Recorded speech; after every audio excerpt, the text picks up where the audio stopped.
From the crossroads of the Ozarks, this is PID Radio. Welcome. I'm Derek Gilbert.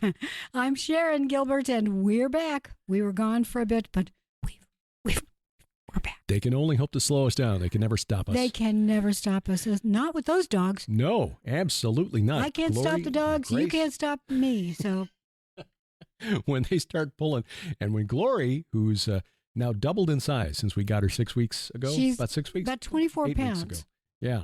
She was we got her pounds. at 10. Yeah. So she's 24 pounds now, and she's on her way to 60 or so. When she gets up to that size and starts pulling on that leash. I'm hoping that by then she will not be pulling. We'll see. Yes. Trying to take him out for walks 3 times a day. And Miss Eileen, who is the wonderful gal that runs and owns Pet Cats in Crane, she looks after them when we are away. And she is she's the dog whisperer. Mm-hmm. Mm-hmm. She got Glory to walk on the leash before we did. Yeah. But she said the two of them definitely like to pull because they're both very interested in the world around it. Both breeds very intelligent, very curious. So energetic. Energetic, yeah. That's why my cholesterol's dropped 20 points in the last 6 months. The Grace Plan. The Grace Plan. And I'm going on the Glory Plan. So there you go. Well, thank you for joining us today. Today is April 13th of 2024, and our free mobile app brings all of our content right into your smartphone or tablet. There is a new Fire TV app that is coming. The app has been submitted. It's under review, should be approved here shortly, so that we'll join the Roku and Apple TV versions for your big screen. But you've also got iOS, Android, Amazon, Kindle Fire versions for your mobile devices. That is really exciting. You know, kudos to Subsplash. It's the company that has designed our app. They host the app. They store the content. Right. Which means that we won't be canceled. So if you're listening or watching to our content on YouTube, God bless you. Subscribe, share that link with your friends, click the bell for notifications, but then cancel-proof yourself by getting our app. You'll Not find just it. ours, but Skywatch TV, Skywatch LMRC. TV, So many are out there that Prophecy use Watchers. the Subsplash app because Subsplash is a Christian company. That is right. So you'll find our app at gilberthouse.org/app or pidradio.com/app. There are links there to the app stores for the app that is right for your device. You know what I discovered? What's that? 2 things. And a lizard. And a lizard. Doctor Who reference. I discovered 2 things. One is that today, April 13th, is National Peach Cobbler Day. Oh. So sadly, the local orchard here lost their peach crop because the blossoms froze. Yeah. Things warmed up early here in February, and then we had a hard freeze. So we're not going to be able to enjoy our fresh peach cobbler. We'll just have to go to South Carolina. That's it. We'll go visit your sister. Yeah, that's a good. Yeah, that's what we'll do. I know. Georgia says they've got the peaches. No, it's South Carolina. Oh, yeah. You get the giant water tower there at Gaffney. With I know. It looks interesting it's a design. peach. Well, anyway, the other thing that I learned. Looks kind of like a peach and kind of like something else. Anyway. Kind of. Now I've forgotten the other thing I learned. I've got to learn it all over again. Oh, gosh. And I think it was important, but, we'll see. Something will come to me in a little bit and I'll interrupt. There's a lot going on in the world. I'll tell you what. We just recorded 4 wonderful, amazing, informative programs with Lieutenant Colonel Bob McGinnis and Tyler Gilreath.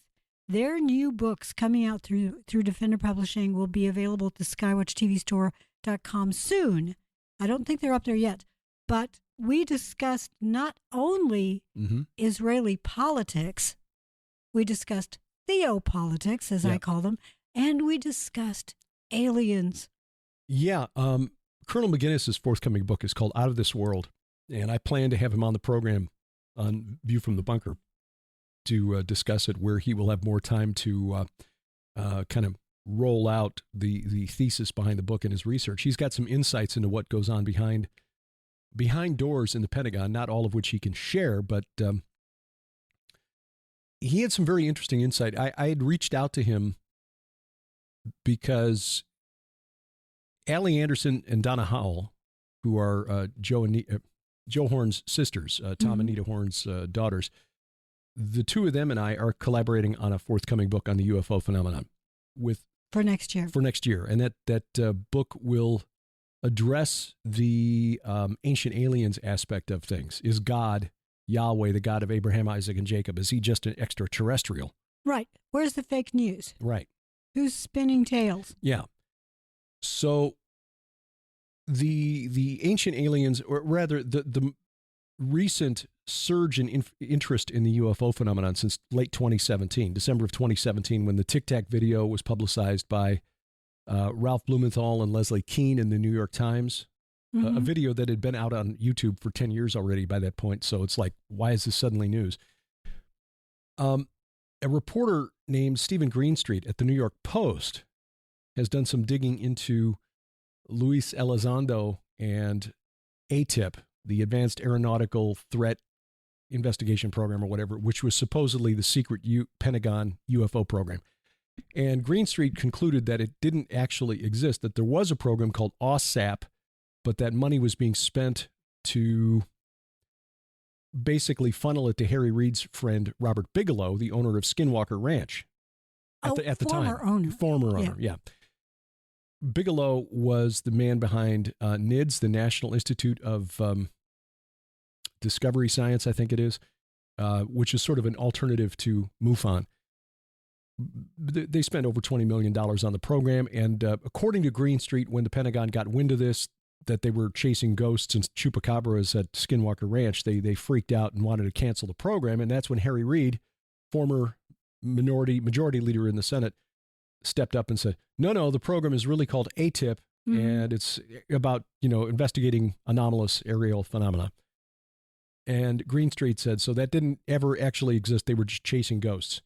But Colonel McGinnis said, well, Greenstreet may not understand the way the Pentagon works. There are often levels of information that are released, some to the public, some kept internally, some kept very internally, dark, that only a few people have access to. So it is possible that ATIP was, in fact, a real program, but and Lou Elizondo may well have been connected to it. Just Greenstreet doesn't know which questions to ask or doesn't have the contacts to find out. So it's going to be really interesting to see Colonel McGinnis's book. What happens when the public is told, this is what's really going on, this is the big truth behind aliens, and then a few weeks or months or even years later, someone else comes out and says, no, that was sort of that was a fake news version of what's really going on.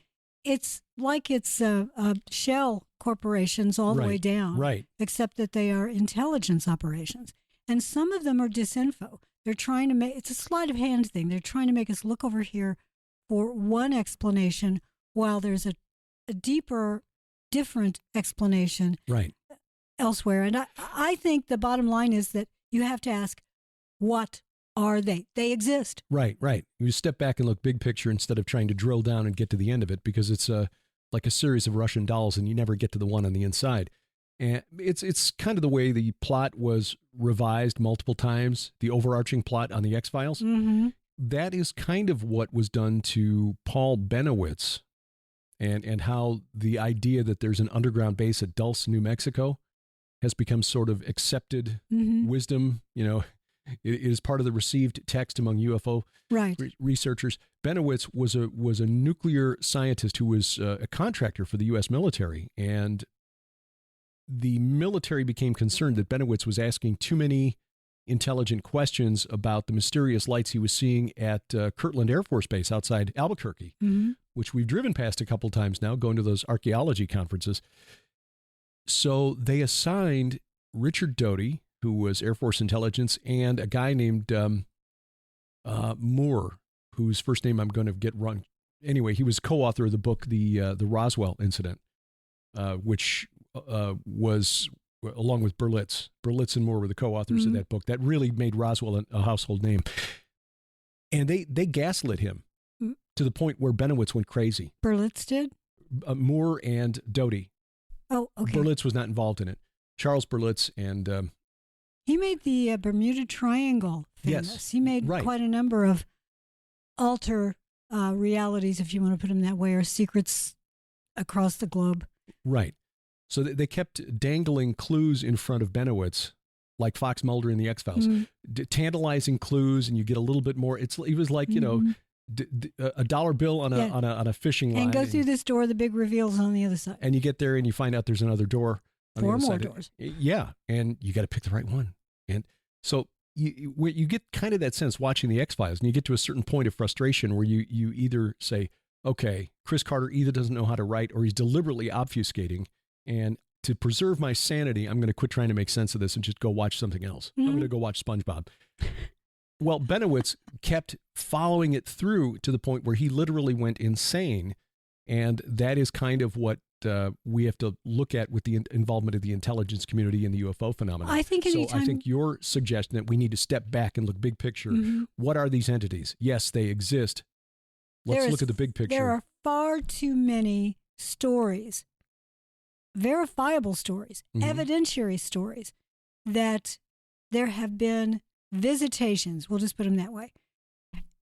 I think we have to admit that something that is part of an unseen organization, either extra-dimensional or, beyond our planet or beyond our solar system, perhaps, there is something that is visiting the Earth from somewhere. Right. So what is it? Well, as Christians, you and I would say these are obviously extra-dimensional entities.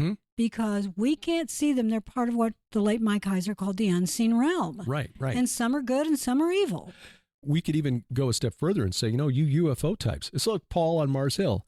I see that you are very interested in these beings with what appear to be paranormal abilities. You know what? We agree with you. The Earth has been visited by inhuman entities for thousands and thousands of years. Yes, there's even a book about all of this, L.A. Marzulli will tell you. Yes. It's a supernatural guide to all of this. Exactly. Called the Bible. And that's exactly where we're coming down on this. The information from the Pentagon, you're never going to get the whole story. Everybody who's waiting anxiously for the next president to come in and declassify it ain't never going to happen. No, they'll never. The Pentagon, they'll dribs and drabs, and like Paul Benowitz, you try to follow that trail, you'll go nuts. But it may enter into the big reveal of the man of sin, the Antichrist, whatever you want to call him. He's going to present himself as Christ returning. So that could be an AI of some kind. It could be a fake video that goes all over the internet. It could be something that there are those who believe Project Bluebeam and things like that can actually create holograms that everybody can see all at once. Who knows what it's going to be, but this will be orchestrated by the unseen realm. Right. By the bad guys, but allowed by their creator. Yep. For his purposes and his glory. We and that kind of leads into the next story to touch on, and we're going to get to Israel here and what may be going on. We're really keeping an eye on that. Yeah, there have been a number of stories that have been floating around over the last couple of weeks about the red heifers that were delivered to Israel, and we're talking now. As Is long that as the we're next talking about topic? Yeah, I wanted to go there because as long as you bring up to me that was part of Israel. The man of sin. But yeah, I was talking geopolitically Israel and Iran, but I wanted to talk about the red heifers. I'm glad you brought it up because I'm starting to get a lot of all caps messages from people who are really concerned because they are either excited that the red heifer might be sacrificed this month or terrified that the red heifer might be sacrificed this month. What's the red heifer, you may ask? If you are new to PID radio and you're a new believer and you really haven't studied any of this, or you're not a believer yet and you're just thinking we're crazy and you want to see what these crazy people are talking about, they go from aliens to Israel. How is that? The red heifer sacrifice goes back to the Old Testament in the Bible. Numbers chapter 19. You want to read that? Do you have it up? I will. Well, you can find that. Yeah. And there were supposed to be 10 of them, according to Maimonides. Yeah. Or Rambam. Yeah. Yep. Rambam. Yeah, that was his epithet, nickname. Yeah. Numbers 19, chapter 19, beginning at verse 1. Now Yahweh spoke to Moses and to Aaron, saying, "This is the statute of the law that Yahweh has commanded. Tell the people of Israel to bring you a red heifer without defect, in which there is no blemish, and on which a yoke has never come." If you're not familiar with cattle terms, a heifer is a female that has not been bred. She's a virgin. I didn't learn that until I was in my 50s. Didn't know the difference. It is not a cow. It is still a heifer, yeah. Cow is when they have been bred. Yes. And you shall give it to Eleazar the priest, and it shall be taken outside the camp and slaughtered before him. And Eleazar the priest shall take some of its blood with his finger and sprinkle some of its blood toward the front of the tent of meeting 7 times. And the heifer shall be burned in his sight. Its skin, its flesh, and its blood with its dung shall be burned. And the priest shall take cedar wood and hyssop and scarlet yarn and throw them into the fire, burning the heifer. Then the priest shall wash his clothes and bathe his body in water, and afterward he may come into the camp. But the priest shall be unclean until evening. The one who burns the heifer shall wash his clothes in water and bathe his body in water, and shall be unclean until evening. And the man who is clean shall gather up the ashes of the heifer and deposit them outside the camp in a clean place. And they shall be kept for the water for impurity for the congregation of the people of Israel. It is a sin offering. And that is all, really, that it says. Here's one of the things that needs to be done. Mm-hmm. One of the many things that need to be done for this to happen. One is that the ashes of the previous 9 heifers, there have been 9, if you count them up, they have to be found. Mm-hmm. And the ritual cleansing water created from them.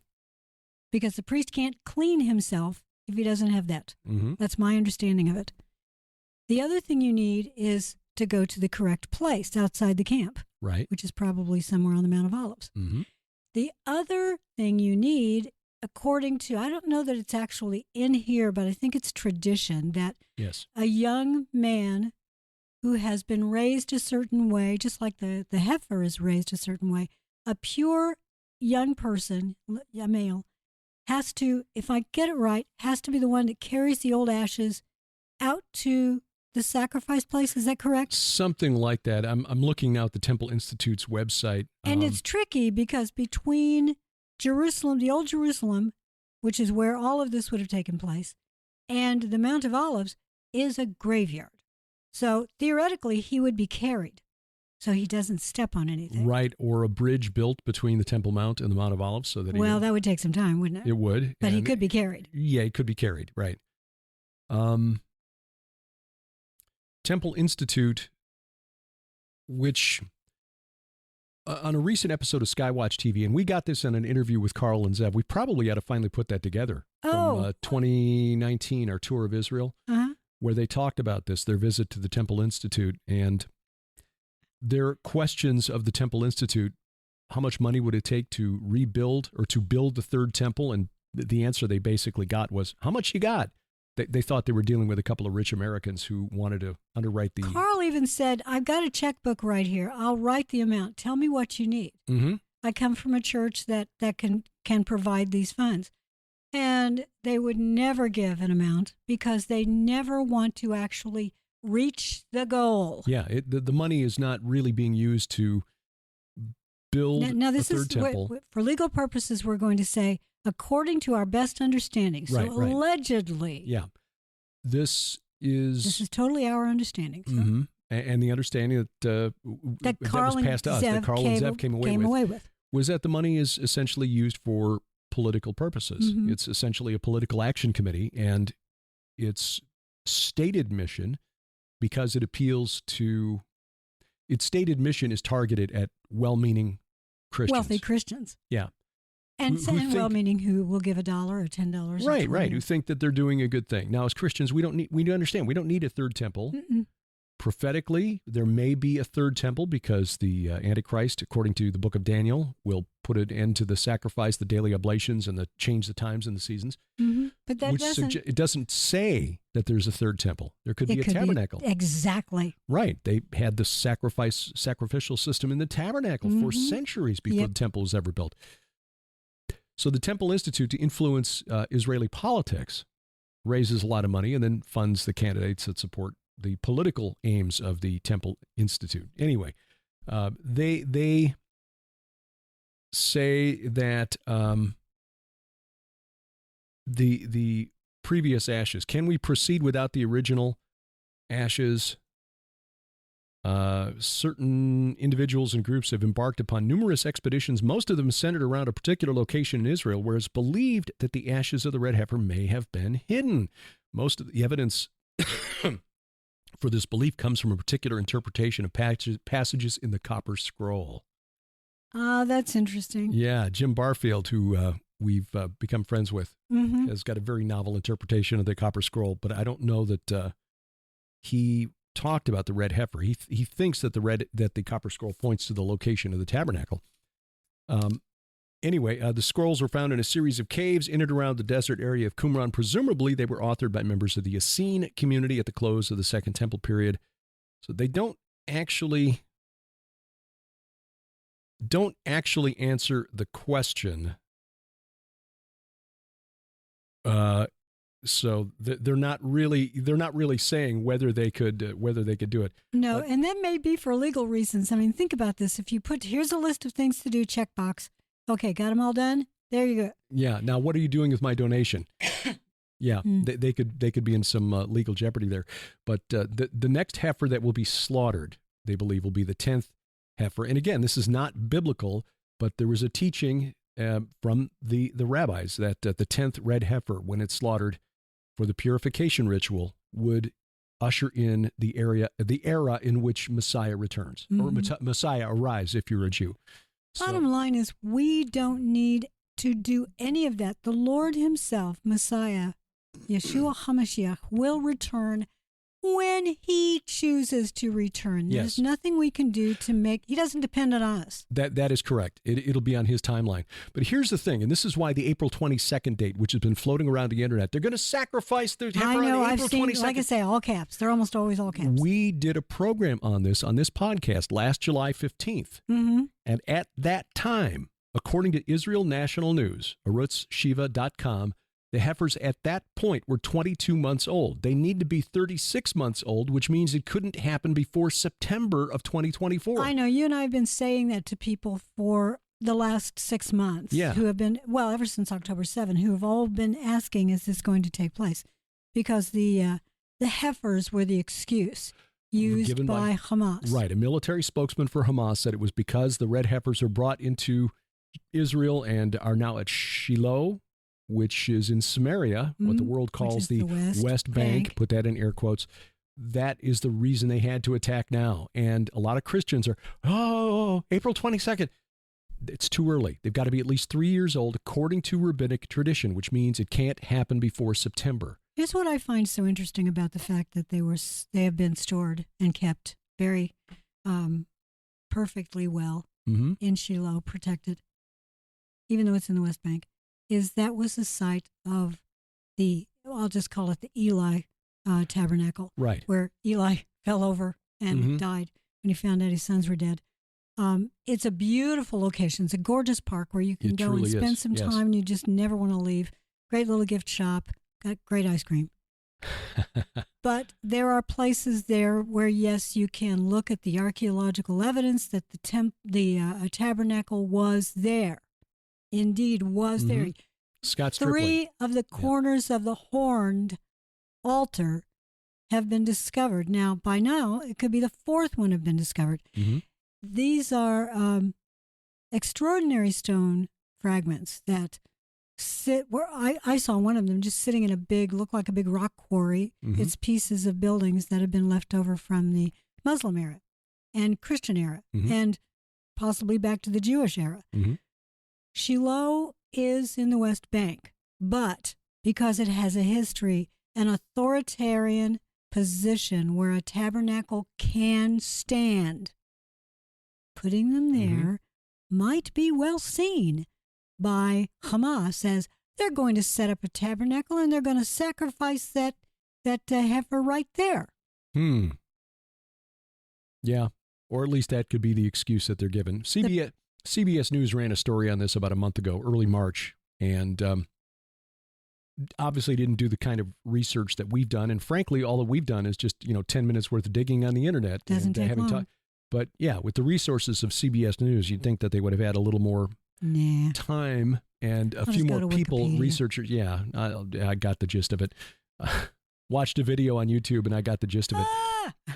But interestingly, October of this coming October 3rd, Rosh Hashanah, that begins the year 5785, which is that year. The pivotal year. Right. According to the Essene calendar, Josh Peck and Ken Johnson's research points to as the kickoff of that final 50-year jubilee. And the late Tom Horn talked about that date as being very, very important. And because 5785 moves from the fall of our year 2024 into 2025, it takes you to that wonderful date of 2025 when a lot of stuff is getting ready to happen. Yeah, October of 2025 is when the 3.5 years prior to the arrival of asteroid Apophis, possibly Wormwood.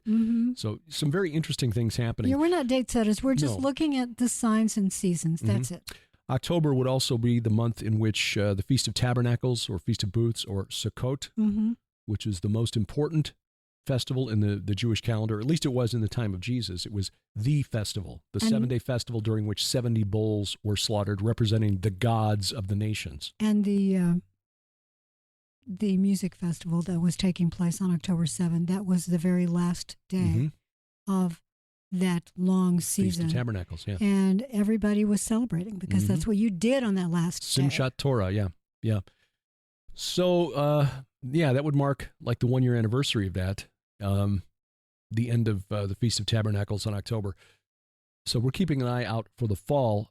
We think that the fear, anxiety, the adrenaline addicts who are concerned about April 22nd are missing the date, unless, of course, Israel National News, which is a reliable pro-Israel news source, was wrong about the dates of the heifers when we talked about it last July. But why would they be? Well, I trust them as a news source. Except that it's possible that the wrong birth dates were given out intentionally. Could be. I just don't know. If you're trying to keep a secret about something, it's been very poorly kept. True. I mean, they had a small conference at Shiloh week before last. Wish we could have gone to that. Yeah. It was just a few people who were there, and it was mainly dealt with the logistics of the upcoming rituals that would need to be done. And we will say again that Numbers 19 does not specifically say that this has to be done prior to sanctifying the Temple Mount to construct the third temple. That is all based on rabbinic tradition. It is not in the Bible. Exactly. One part of this, however, is the ritual cleansing of the high priest. And in order for him to cleanse the other priests and the people, he has to have that water and he has to be clean. And we'll see if that young man who was brought out a couple of weeks ago, looked like he was, late teens, maybe early 20s, who'd never been in a hospital, never been in a cemetery. So he meets the rabbinic traditional requirements for filling that role. If he can be trained and if he's willing. But again, we are looking at this not because as Christians we think we need this to prepare the way for the return of Jesus, just as signs of the season in which we are, because Jews are looking at this. Clearly, Muslims are looking at this as well. And this may, in fact, set up a great deception, sadly, for our Jewish brothers and sisters. Yeah, that's the terrible fear. So please pray for all of our Jewish brothers and sisters. I know we certainly do. We have a lot of great friends that have yet to accept Christ as their Messiah, but the Lord is working great wonders, and we are just honored to call them friends. Right. According to Charisma News, there is land directly east of the Temple Mount on the Mount of Olives owned by a rabbi, Rabbi Yitzhak Mamo. Purchased the land 12 years ago, which meets the standards on the Mount of Olives in a place that would have looked directly into where the temple stood. So he owns that land. This was reported last March at Charisma News, last May, rather, at Charisma News. But again, the heifers, as of last July, just 22 months old, and if they've got to be at least 3 years old, according to the tradition, then it's not going to be until this fall that they will be eligible for slaughter, assuming that they still meet the other qualifications. In the meantime, theopolitically and geopolitically in the area, Iran this morning, according to our local time here in Central Time in the U.S., they seized a ship that is Portuguese flagged, but it is linked to Israel in some way. So they felt that they had every right to seize it in the Strait of Hormuz. There's a lot to unpack there, so why don't we take a break and come back with that and more as PID Radio continues.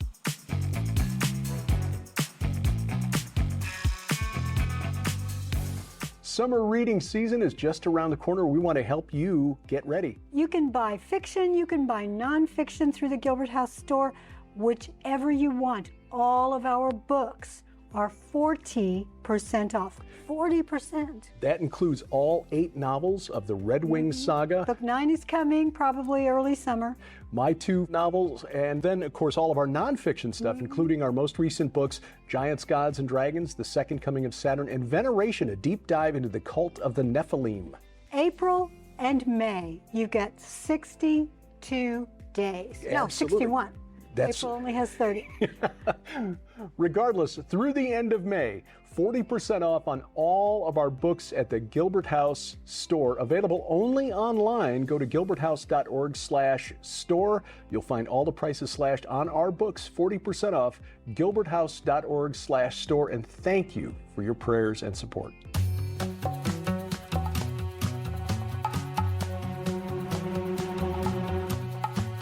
Welcome back to PID Radio. I'm Derek Gilbert. I'm Sharon Gilbert, and we want to remind you about a couple of things, and this time I think, remember both of them. One of them is coffee, the other one is Israel. So I'll start with the coffee.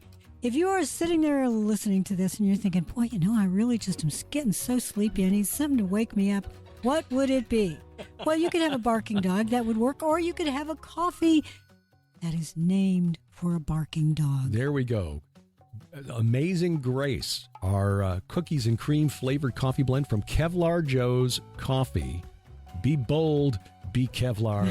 Kevlar Joe's is a veteran-owned business based here in Missouri, and he's developed three blends for us. Working on a 4th now for Morning Glory. Yeah, we need to sort of send another message and ask, do we have, he sent us ingredients and choices for how to instruct his roasting efforts. Yeah. He roasts these in small batches, so it's wonderful. Mm-hmm. I don't know.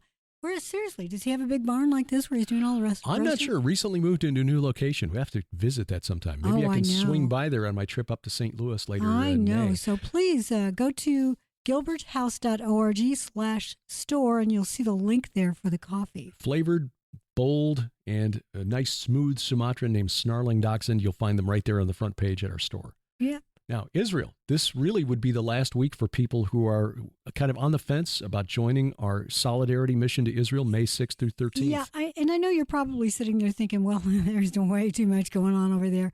Well, nothing may happen there. It could be that everything is just going to continue as it is, status quo, for months and months. Mm-hmm. I pray that's what it is, and this whole thing begins to wind down. But we do plan on going. And as of right now, we've been in contact with Lipkin Tours, and we have said, okay, Thursday of this coming week, which is the... let's see. Monday's the 15th, 16th, 17th, 18th. Thursday the 18th. Thursday the 18th. Okay, Thursday the 18th is going to be our decision date. And by that, I mean Derek and I are going to look at the numbers. We're going to talk to Lipkin Tours about it, and we're going to make a decision as to whether or not we go, because we have to have a minimum number to make it work for Lipkin Tours. Right. Because, just having a couple people go is sort of using resources that they could use elsewhere. They base their prices on a certain minimum number. They do. They've got to guarantee a certain minimum number when they reserve a block of rooms with a hotel they and things like that. They have to arrange for the flights if you're not going to arrange your own flight. And at this point, if you've already paid to go with us, our suggestion is wait until the last minute to make your flight arrangements, or ask Lipkin Tours to make your flight arrangements. And that way they'll do them all at the same time. You would just give them the money, and it's actually, I think their prices are really good because they get bulk discounts. The hotel problem is solved this time of year because there are lots of hotel rooms. Normally they need to know several months in advance in order to rent a block or lease a block of rooms. Yeah, normally they'd be full up, the hotels, especially 2023. We had problems getting everybody into the same hotel in a couple of spots. In Jordan, we couldn't stay 2 nights we couldn't even stay 2 nights at Petra, which we wanted because we took over 100 people to Petra. Yeah. And so they had to move us to Amman for the second night, which was fine because Amman turned out to be a really fascinating visit. The visit to the Citadel was really amazing. And we're going to do that next spring. Right. Go to Amman as well. So if you want to go to Israel and you just want to be there to say, look, I believe in you, I'm praying for you, I'm going to hold your hand. Mm-hmm. That's what we're doing in May of this year. We need your decision by Thursday, the 18th. Get a look at the itinerary. We've got the proposed itinerary showing where we plan to go, what we plan to do. We'll go into the Negev to some of the communities that were attacked on October 7th. We'll go to Tel Aviv, visit Hostage Square, an exhibit for the Nova Music Festival. We'll visit several sites in Jerusalem, of course, that you'll want to see, like the Temple Mount, the Mount of Olives, the Western Wall, and several museums. It's all there at gilberthouse.org/travel, and there's a link there to take you to the Lipkin Tours website to reserve your place.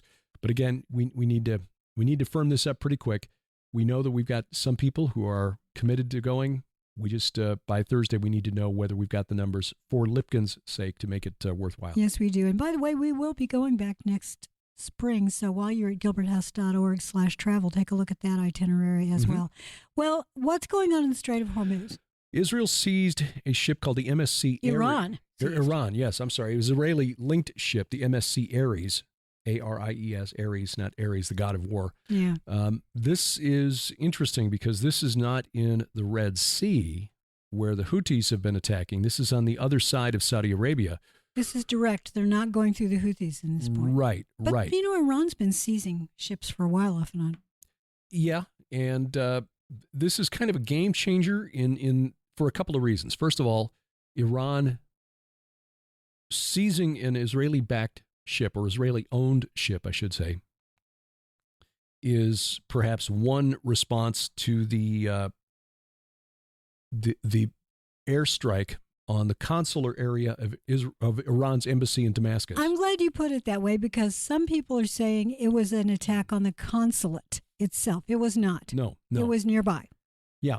And this is the way it was. I saw it described in the corporate media reports. The consular area, that was a big deal because they took out, they killed a couple of high-ranking generals within the Iranian Revolutionary Guard Corps, including the one responsible for military coordination with Hezbollah and some of the militias in Syria. So this was a big deal for Israel to do it.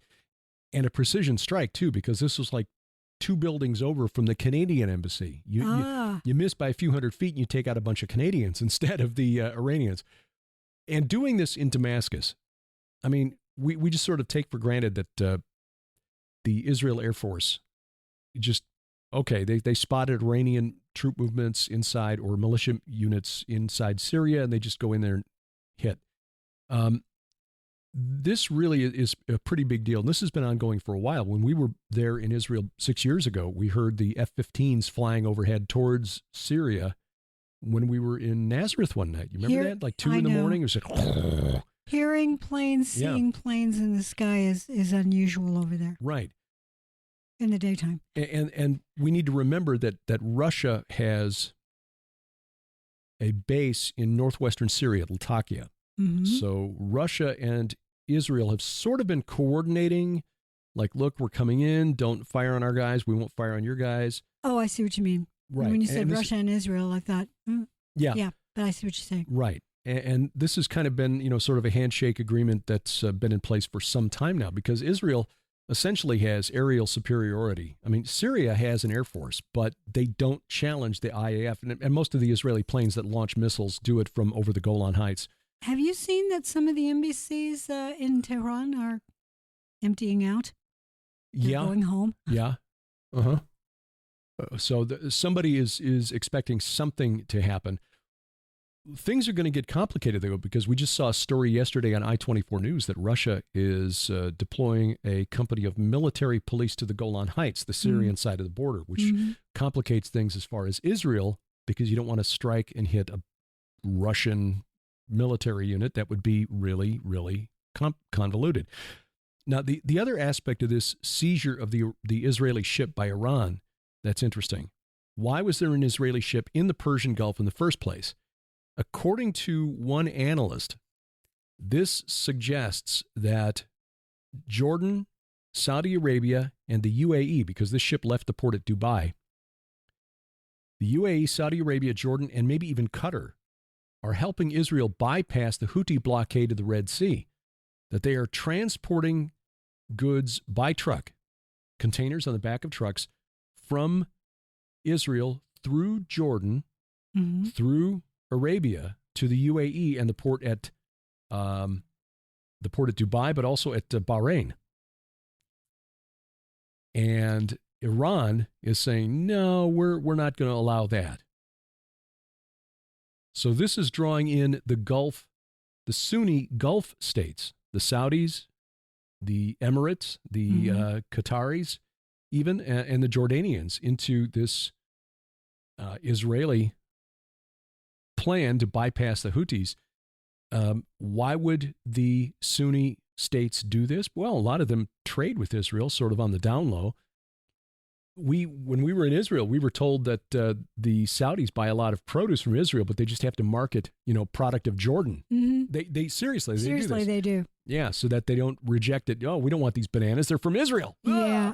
Well, going through the Strait of Hormuz is asking for trouble, let's face it. It is another choke point. It was flagged Portuguese, so that they probably hoped it would go through. But Iran, the IRGC, the Revolutionary Guard, they might assume that any ship going through there that is not a known friend is an enemy.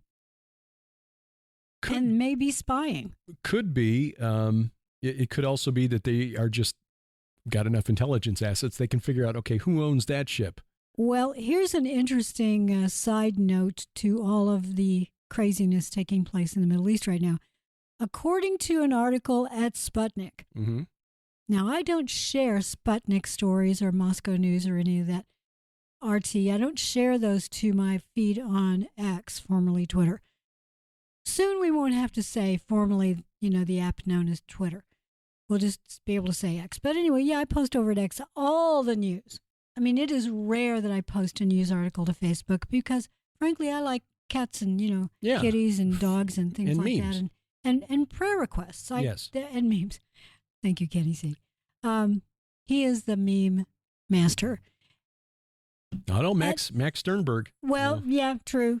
Well, I do post news at X, so if you want to go there and you can follow me, you can follow Derek. I'm Sharon K. Gilbert, SharonKGilbert. And you're just Derek Gilbert? Derek Gilbert at X, yeah.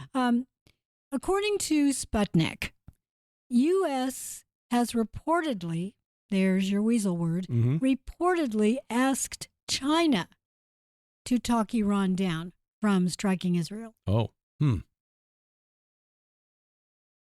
Now, how does that work? Well, China and Iran are both in BRICS. That's a Russia is in BRICS. And yes, and so is India. And now Saudi Brazil, Arabia. Right. And I think also Brazil. And Brazil is not playing well with others these days. Isn't Brazil the one that is kicking out X? Yeah. They've got a left-wing... Lula, yeah. They've got a left-wing government there that, like the left-wing here in the United States and elsewhere around the world, is really pro-authoritarian. You can't say that. That's hate speech.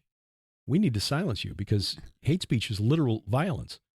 Oh, okay. What about these fiery but mostly peaceful protests here? Oh, no, that's legitimate protest. Yeah, that's just legitimate redistribution of wealth. They're only punching Nazis. That's fine. But you can't say your opinion because that's hateful. Well, that's a Nazi thing to say. All right, you're out of here. Yeah. So Iran, part of BRICS now, with the Saudis, with Egypt, we've said Russia, the word, India, the China. Nazi word. Yeah. It's going to get flagged. Yeah. Oh, well. 'Tis what it is. Download the app. Yeah. The fact that the United States has to ask China to try to talk Iran down, I think we Americans need to come to terms with the fact that we are no longer the lone superpower. We are in a multipolar world at this point. And while we may have a technological edge on others in terms of military capabilities, maybe. I'd have to ask Bob McGinnis about that. China's got a much larger Navy at this point, and its shipbuilding capacity is way beyond anything that we can do.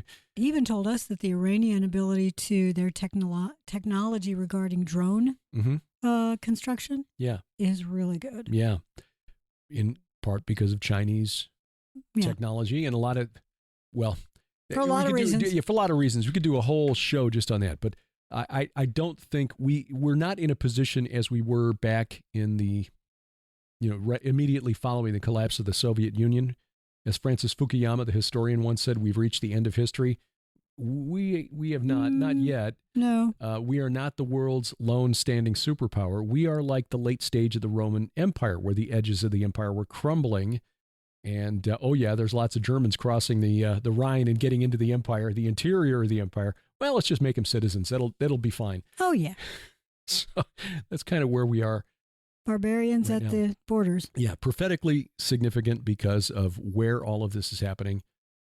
Do we read prophetic fulfillment into every headline? No. But, boy, things are certainly getting to this point. It was really interesting. I saw a post on X this morning that I responded to because I did some research on this for the book Bad Moon Rising, Islamic Eschatology.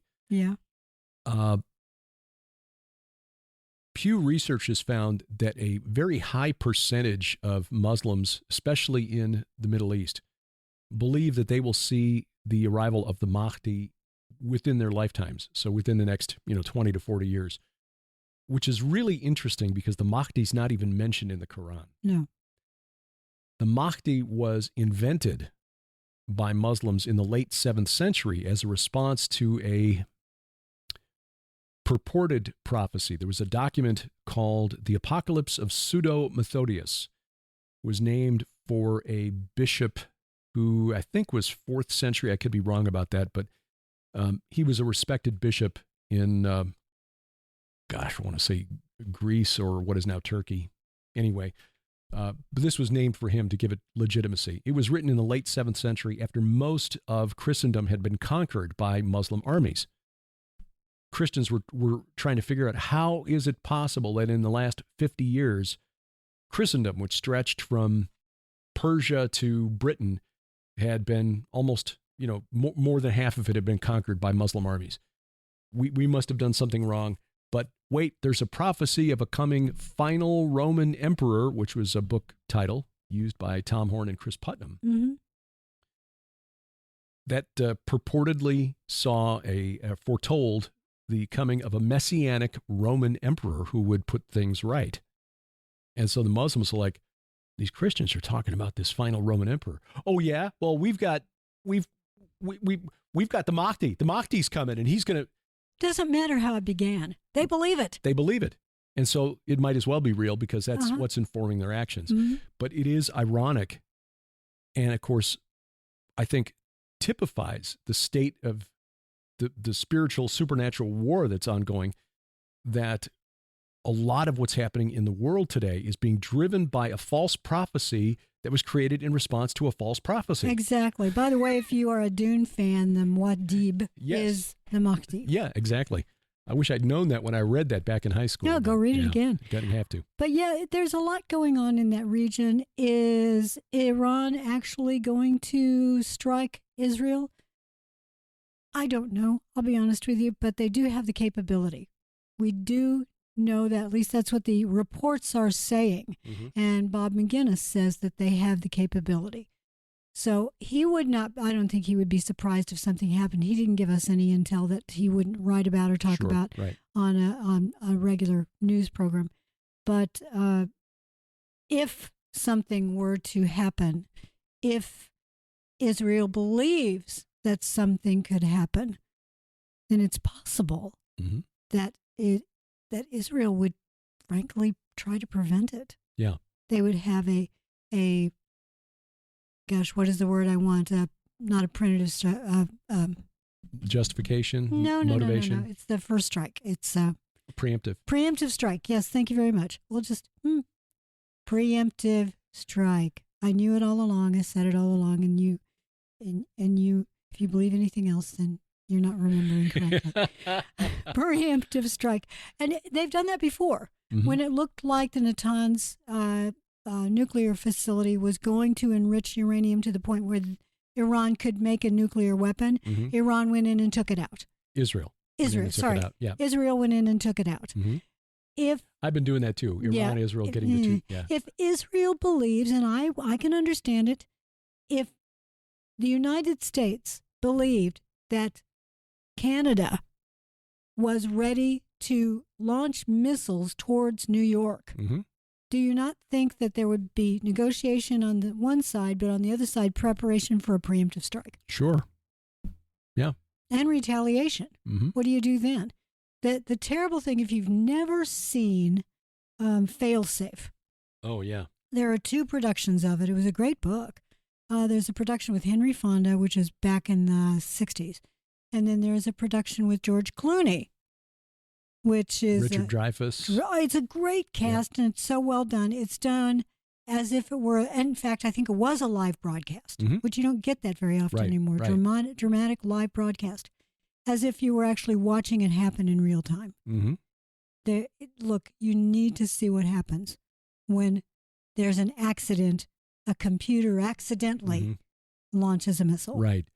So Failsafe, but then the movie with Peter Sellers. Oh, that was the same novel, except done in a funny way. Right. The Stanley Kubrick film. Gosh, what was the name of that one? How I Learned to Stop Worrying and Love the Bomb. Dr. Strangelove. Dr. Strangelove, yes. Peter Sellers, George C. Scott, and Sterling Hayden. Oh, my gosh. Or was it Hayden Sterling? No, it's Sterling Hayden. Sterling Hayden as General Jack D. Ripper. And then the guy who was flying the plane into Russia, Slim Pickens, riding that nuke all the way down. So completely different takes on the same source material. So mm-hmm. Watch Failsafe, then watch Dr. Strangelove. Dr. Strangelove, because it's again the same source material, the same novel, but just different takes on it. Failsafe is chilling. It really truly chilling. Right. Either production, mm-hmm. And by that I mean either the 1960s with Henry Fonda or the one with George Clooney. Yeah. They're both so good. What's the name? Paul that plays the president? No, it's Dreyfuss that plays the president. Dreyfuss plays the president, right. Yeah. I want to touch on something that came out this past week, because he's got more than 8 million views on this interview since he dropped it earlier this week, and that's Tucker Carlson's interview. Oh, yeah. I'm really sorry he did that. Yeah. Reverend Dr. Munther Isaac, who's a pastor of a Lutheran church in Bethlehem. His doctrine is way wrong. He's defending the wrong people. Yeah. On October 8th,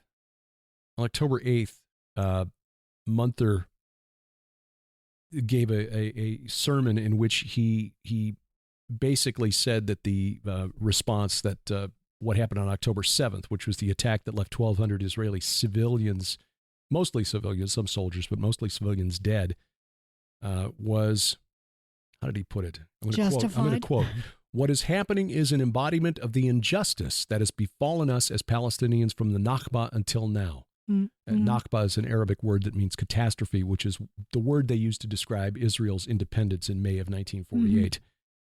Mm-hmm. Dr. Isaac is also the organizer of a series of conferences called Christ at the Checkpoint. But he believes Christ was Palestinian. Palestinian, right. He was born into occupation, into occupied Palestine as a Palestinian. So, yeah, he's a very liberal theologian. It's really ironic because, again, he is a pastor in Bethlehem, where the percentage of Christians has dropped from more than 70% Christian mm-hmm. in the early years after Israel's independence, back in the 1950s. Over the last 70 years, it has dropped from 70% Christian to less than 12% Christian. Mm. And according to the Christian charity Open Doors, that decline is not due to Jewish persecution, it's due to Islamic oppression. If you are an Arab living in Israel and you convert to Christianity, that is not looked upon favorably by your Muslim neighbors. Right. It's very difficult to visit Bethlehem. That didn't Yasser Arafat have a headquarters there for a while?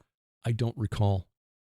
Well, I'll look that up, but it seems like he did. Bethlehem has been primarily Palestinian for a long time. Mm-hmm. And I suppose I can understand how a mistaken doctrine, a twisted doctrine could occur. But for Tucker Carlson, who should know better, mm-hmm. to validate this man's opinion. Right. Look, stop following Tucker Carlson. Yeah. He will lead you astray. Yeah. I like the man, but he needs prayer. He does. I watched a couple of video responses to his interview this past week, neither of which, sadly, will get anywhere near the traction that his interview did. One by the Israel guys, mm-hmm. who love their channel. Yeah. Oh my goodness, I love their channel. Christians living in a settlement in Samaria. They're friends with Aaron Lipkin. They help Aaron sell his DVDs. And one by Olivier Melnick, who had John Haller on. John, we love John Haller. He does a weekly video analysis of the news through a biblical lens from his church it's a Calvary Chapel in Columbus, Ohio. You find him on YouTube. It's really, really well done. John puts a lot of work into those, like hours and hours and hours each week. Oh, my goodness. So he and Olivier basically broke down the interview in a nutshell. John said that he has heard from sources that knew Tucker when he was at Fox News, that there was a reason Israel never came up during Tucker's time slot when he was on Fox News. Fox News, generally speaking, was pro-Israel. Mm-hmm. Tucker was not, so he just didn't talk about Israel, period. Hmm. Now that he's doing his own thing, he can say what he can come right out. He's supporting the anti-Semitic strand. It was an open secret at Fox News that Tucker is anti-Israel, anti-Jew. And this interview that he dropped this past week with Reverend Dr. Isaac kind of shows that. So it is sad. 5 years ago, Jeremy Hunt in the UK, who at the time was the foreign secretary, issued a report that found that the number of Christians in the Middle East from 100 years ago to today has dropped from 20% of the population to just 5%. And in the Palestinian Arab territories, it's less than 1.5%. And again, it's not because of the Jews, it's because of the Muslims. This is a fact. Now, sadly, the United States is partly responsible for this. We took out Saddam Hussein in Iraq. There were 2 million Christians in Iraq at the time. Now there are less than 200,000. Yes, but remember, the decisions made by men and women in power are allowed by the Lord, because the Lord is moving infinite dimensional chess, moving his assets, direct assets, and then moving those assets that are rebels, and they may or may not know they're being moved, into position for his return, for Christ's return. And so the Lord said, when you see these things happening, don't panic. Yeah. Don't send off emails in all caps. Look up. I'm pretty sure the all cap emails was in there. And bold font. Yeah. Look up, because redemption draws nigh. His return draws near. He is coming back. And that is our great hope. Amen. Don't panic. No. Yeah. I know that was the atheist Douglas Adams, but still, be not afraid is the way Jesus put it. Amen. So that is why we take on some of these and kind of push back on some of the panic that's going on out there. Okay, hey, look, even if they do slaughter a red heifer this week or this coming week, don't panic. Nothing is happening that God is going to catch God by surprise. Exactly. It's why you and I, if it turns out we get to go to Israel, we'll be happy about that, because, look, the worst thing that can happen to us is that something happens to us in Israel and we're like, this is God's land. His hand is upon us. And if this is what he wants to happen, we'll go and we'll do it. Right. No matter how it turns out, the worst thing that people can do is send us to Jesus. Yeah. Oh. From the Holy Land. I know, right? Yeah. So no concern as far as that goes. Well, Yeah, I think we covered everything we did. Avian flu, we're just kind of keeping an eye on the highly pathogenic avian flu. Keeping an eye on that, and it is now in at least 7 states, and it may be more than 7 by the time I'm saying this. By that I mean it's not only in migratory birds and in small mammals, it's also in cattle. Right. And cattle move across the country from state to state as they're bought and sold. And I think that we've already seen one case of a human exposed just in a dairy herd, and he appears to have caught it from one of the cattle. So it is possible. It's rare. It is possible to catch it, whether or not. And cats, by the way, it is 100% fatal. Yeah. These cats that are catching, and I think there have been like 20 cases in these dairy operations. They probably are getting out the milk. I know when I was a kid and growing up, we always put a saucer of milk at us. We were milking just to keep the cat away from the bucket. So it's possible it's shed through the milk. I don't know. I don't think that the experts at the CDC and elsewhere have any idea yet how these mutations alter the communicability of H5N1. Yeah. According to the World Health Organization, over the last 20 years, so 20 years, there have been 889 human cases total. Most of those are in the Southeast Asia. Right. And of those, about half have died. So that's a pretty high mortality rate. But again, 890 cases worldwide over the last 20 years total. Yeah. So at this point, it is not human to human, highly transmissible. Yeah. In other words, there are some clusters that our good friend Henry Nyman was watching years ago. In fact, you and I interviewed him about H5N1 back in 2005, I think. Yes. And at that time, it was going around state fairs and county fairs and things like that, being transmitted primarily from pigs, honestly, because birds to pigs to humans is an easy transmission route. Right. He believed that there were clusters of humans where there was human-to-human transmission.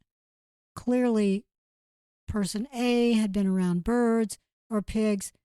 Person B had not and got sick. So either it went through the food, and I don't think that was it, or it went from human to human. Yeah. That does mean that it's possible, but it is still pretty rare. So no, don't panic. No all caps for this one. Yeah. But watch for World Health Organization, the CDC, and liberals on social media to start demanding that we start masking up again. And next month, they vote on the 304 amendments to the international health regulations. Which, if passed, will put the World Health Organization in charge. Right.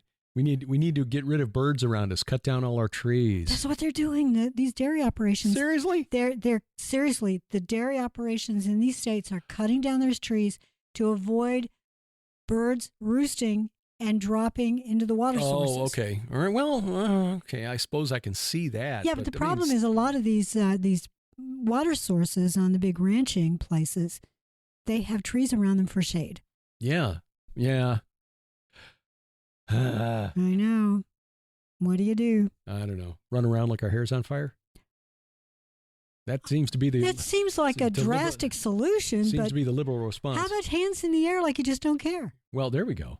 Yeah. How about hands in the air worshiping the Lord? Amen. That's what I want. There we go. That I just do care. Well, we'll be back with Gilbert House Fellowship. Our Bible study returns tomorrow morning. We do indeed, and that also is on the app. So download the app right now. Yes. And you can go to the conversation areas. You can talk to one another. You can make some friends on there in the Fellowship of the King talking area. Yeah, and tomorrow night, Tyler Gilreath talking about his book, Gate of the Gods. And the connection between Babel and End Times Mystery Babylon. We love him and Nikki so much. They're just, I tell you what, the Lord is really working through that couple. Nice young couple, and his research in that book, Gate of the Gods, and his first book, Gospel Over Gods, drawing on the research of Dr. Mike Heiser. Yeah, we're all about that. Amen to that. So, check all that out, and we'll be back again next week, God willing. Until then, I'm Derek Gilbert. I am Sharon Gilbert. Bye-bye, everybody. PID Radio is produced by Gilbert House and released under Creative Commons Attribution Non-Commercial No Derivatives 4.0 International License. Follow us online, Twitter @PID Radio, or the PID Radio page at Facebook. Join us each week for our online Bible study, the Gilbert House Fellowship, online at gilberthouse.org.